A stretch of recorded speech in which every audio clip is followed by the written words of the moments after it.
Okay, so today's workshop is going to be about what to do after committing to college. Basically, all of the steps necessary once you decide to accept an offer from a college and what to do after. You can change slides, Nad. There you go. So our you can see the little thing. Okay. So our overview or our agenda for today, we're going to say welcome and congrats to all of our graduating seniors and seniors who are planning on going to college. We're going to talk about the statement of intent to register for colleges and universities and financial aid packages. We're also going to talk about sending important documents to universities and colleges after you have been accepted, and housing and meal plans that are available to students who are planning to dorm.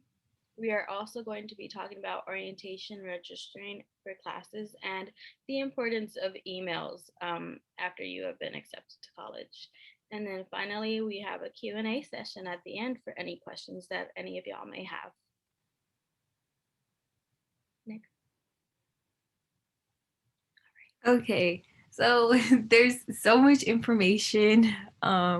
When we were like trying to do this, we were like, oh my gosh, there's so much information that we want to give you all.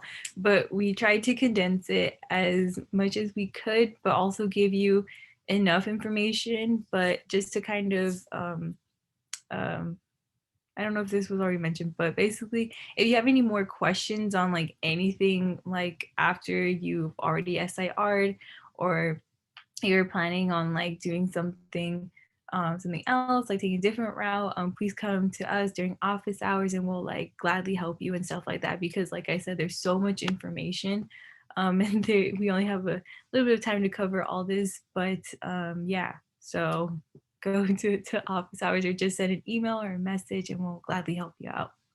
So what's an SIR? So an SIR is a statement of intent to register, and you usually get this email sometimes, and then you just click on it that you're going to you go to the university. And see, honestly, it's been a minute since I've done this, so I'm just going to kind of give a general overview. But basically, you just indicate to the university that you've accepted their offer, like that's where you want to go. And after USIR, schools send you like information regarding registration, for orientation, and that's usually where the universities just give you like a tour of the campus, but also like in your department, in your college, they're going to give you a general overview of like what is required and stuff like that. So yeah, so they may send you an email regarding the next steps that are going to happen. And side note, you don't need an SIR if you want to take the community college route. So you can go ahead and talk to myself or Liz, who we've both gone to like a community college, and we can help you out in that route. And yeah, so on to the next. All right, so financial aid packages. So I believe you get your financial aid package before you SIR to kind of get like overview of like how much you're expected to receive from that university.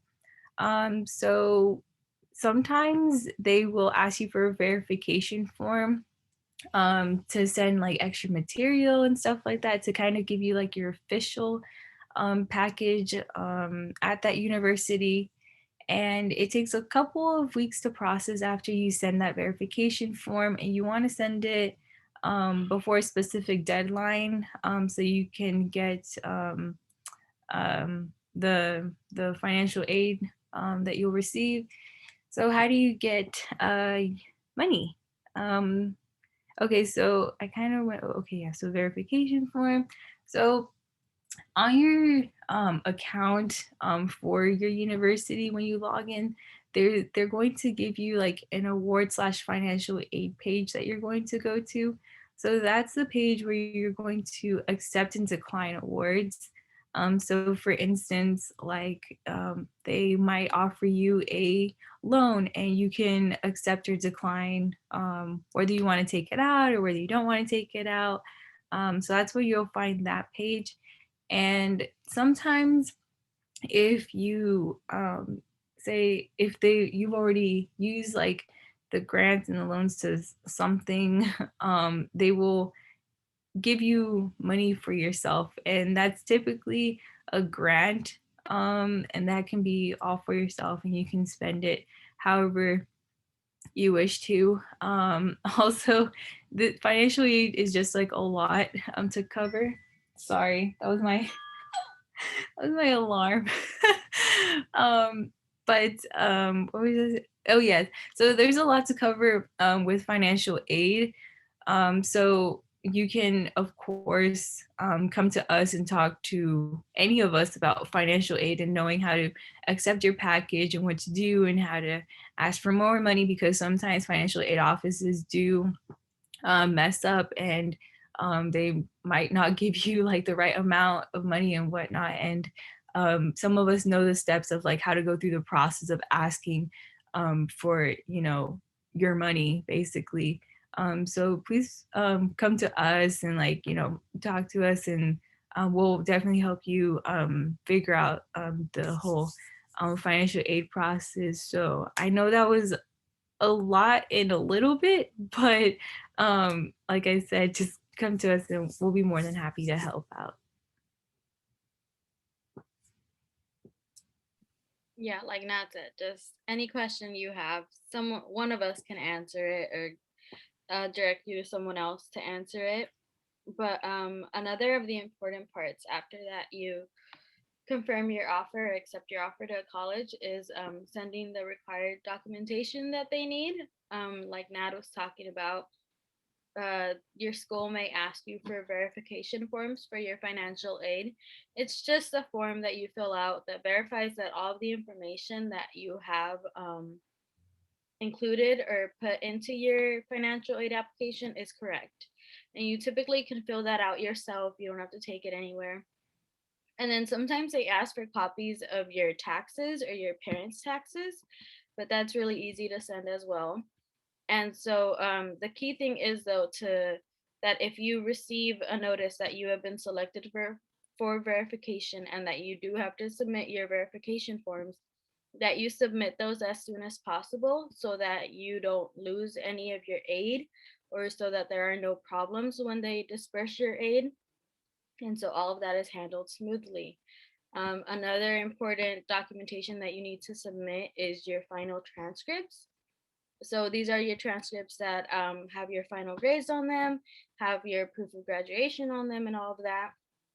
Typically, you'll receive these after you graduate. For Narbonne, I know that you exchange your gown for your transcripts, so that's easy. But for other schools, I don't know how they handle those. But you'll need to send your final transcripts, your final official transcripts from your high school to the school that you are planning to attend. And that's one of the last requirements that they need for you to be like 100% formally accepted into the school. um so most times you can mail it. That's the typical form of turning them in. Sometimes you can like turn them in person if the school is close enough to you, but due to COVID, I don't know if they're accepting documents being turned in. So that's something that you may need to check out. But either way, mailing is your best bet. Just make sure that you have documentation that certifies your mailing and proof that you mailed it at like what date you mailed it. And that maybe you can ask for proof from the post office that has someone sign for it and they send you that receipt back so that you have proof that you actually sent it in before the deadline or the due date. And again, just like the verification form, send those in as soon as possible so there's no problems when you're registering. Okay, next slide. Yeah, I will add too that some um, will accept if you just send it online. So, for instance, I know for El Camino, if you have your transcripts from your high school, school like in PDF form, and those are like the official transcripts, you can send that on over, I believe, to to their offices. And like I said, if you need help with sending out like transcripts and stuff like that online, or like to any college, just let us know. But again, this is for some universities, some colleges, and it's like Ruth said, typically it's usually in mail form, because I know a lot of schools have um, like their own thing. So yeah, but that's just a little side note. So moving on to the next slide. Uh, okay, so housing and meal plans. So it's a lot. It's pretty expensive to figure out and to live. But there are typically two options when it comes to housing. So it's off campus and on campus. On campus, is usually through dorming or university housing through like their own complexes and stuff like that. And excuse me, and off-campus housing, you can live with your family, or you can choose to find a place with some friends and rent out an apartment, or you can rent alone, which is most times pretty expensive. But you know, so yeah, the difference between university like on campus apartments and like off campus apartments is that like you're kind of signing through the school basically. So like for instance, when I lived on campus, um, it's honestly so complicated. I lived on campus, like through their university housing, through their complexes, but I didn't live like on campus. So I was still a little bit away from like the university, like about 10 minutes away from the university. And but I lived through like their complexes and stuff like that. And this year I am living off campus, and I'm living like not at the university, not at the university, but near it. And I share a place. I rent an apartment with my housemates. So there's that, and it's pretty um doable, like because it depends on also the amount of people that you're living with. So like for instance, I live with 6 people, and we pretty much divide up the rent and like the bills and stuff like that. So that's how that works. And then on campus, dorming, university housing, like sometimes from your financial aid, they'll break it down for you in there, and they'll just like add whatever that it is um, that your housing is. They just add it onto their financial aid. Honestly, I don't know if that made sense. I'm so sorry. There's just so much that I'm like trying to like think about in my head.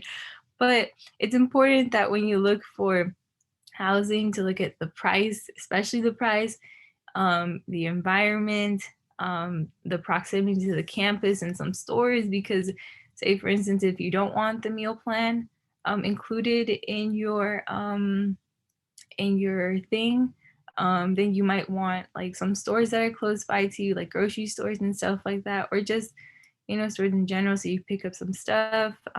If you want to share a room, or if you want like your own room. I know dorms, you can share a room. I think they have individual rooms. I'm not too sure about that. But yeah, like environment is important. Like the space that you want inside. Like, is it healthy? Is it um, what you want? Just kind of things that to think about. And then meal plans are sometimes are included in, well, they're mostly included in like the on-campus part, unless if you live off campus, you can do the meal plan separately. um, Again, just come to us during office hours. I feel like I'm probably not making too much sense, but please ask us questions, and we'll be like happy to help. It's a lot to cover, and I feel like I'm not doing a very good job, but I feel like we can definitely give you a much more in-depth kind of um, everything about these um, plans and logistics and whatnot. So off to the next slide. All right. So this is orientation, registering for classes, and emails. So your orientation is kind of like your formal introduction to your new school and your new classmates or schoolmates. Um, so you're going to, at orientation, you usually tour the school. They teach you your new cheer or motto or whatever. They tell you about the activities, about the clubs, about um, things that you can do on campus and off campus. They talk to you about dorms and all that stuff. And then a very important aspect of it is that you register for your classes. So typically, you receive an email from your school to schedule orientation. This is sometime in the summer, usually, and you go to your orientation in the summer to start in your classes in the fall. I know that it usually is in person and you have to travel to your school, but because of COVID, it may be online and it probably will be online at least for this fall. But hopefully next semester or next year, it'll actually be in person. So, like I was saying, at your orientation, you register for classes. So, this is something that you do with an advisor that they help that helps you prepare or schedule your classes. This advisor takes your transcripts and your major and your general ed classes, and they look at what classes you need to take for your first semester. So they'll usually like give you a list of classes that you need to take in that first semester. And sometimes you'll have a little bit of leeway on choosing certain classes. Like they'll be like, oh, these classes will fulfill this category. You can choose from those classes, and whatever class like best appeals to you or you feel is interesting, you can pick that one. So these advisors will kind of like give you a set list of classes or things that you need to take in your first semester, but you have the decision of what classes to take and at what time to take them. So you are planning out your schedule and your classes to your liking. The advisor is just there to help you. And like I said, you usually do this at your orientation with the advisor with you over Zoom, or if it's online. I wonder how that works out. But I know for sure that someone is there to help you pick out your classes, and they're not going to leave you alone. And if they do, come to one of us, and we've been through scheduling classes before. We know how to do it. So if you have any questions, like always, just ask. So finally, emails. Emails are super, super duper important, especially like for colleges. I know they don't seem as important now because like no one uses email, but it's the main form of communication between your school and you after you're admitted. That after you're admitted, you usually get a school email that's different from the email that you put in your application when you were applying. And you'll need that school email to log onto your portal, log onto your like everything school related basically. So you need to be checking your emails because that's how they're going to communicate with you. That's how they're going to offer their financial aid, schedule your orientation, talk to you about registering for classes, and more importantly, they let you know if there's anything wrong with like anything that can be going on. So if there's anything wrong with your financial aid, they'll send you an email. If there's anything wrong with your registering, they'll send you an email. So you need to be on top of those because that is the only way they will communicate with you. If you don't see an email that says, oh, you need to verify your financial aid, or we haven't received your transcripts, and then you miss the deadline, that's when issues arise. So just be super on top of emails from your colleges and your universities. And like I said, send in anything that they need as soon as possible. But I think that's it. for that. So, any questions that any of you may have? Kate, do you have any questions? No, I'm good, but that was a really good presentation. Thank you. Yeah. Thank you so much. Thanks for being here. I'm going to stop recording.